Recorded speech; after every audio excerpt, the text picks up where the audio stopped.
In this Blender tutorial, I'll show you how to delete the default cube. So in every new Blender file, there's always a default cube in the center of the 3D view, and it might be kind of annoying and you might just want to delete the default cube, so you can start with a blank scene. So what you first want to do is just make sure you click on the cube to select it, and then to delete the cube, you can either hit the X button and then click on the delete button, or you can just click on the delete button. However, if I open up a new file by clicking on File and then New, you can see the cube is back in my new file. So to make the cube so that it's always deleted so you never have to delete it again, you just want to hit X and click on delete, and then what you want to do is click on File, and you want to go down here to Defaults and click on Save Startup File. So if you do that, then every time you open up Blender, it'll open up as a blank file and you'll never have to deal with the default cube again.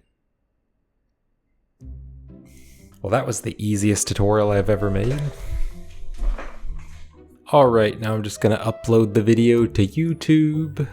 How to delete the default cube. Alright, I think I'll just schedule the video to be posted so I just don't have to think about it. So I'll just schedule it tomorrow morning at 7 AM. That's when I usually post my videos. Alright, and I'll just schedule that. Wait, is it still recording?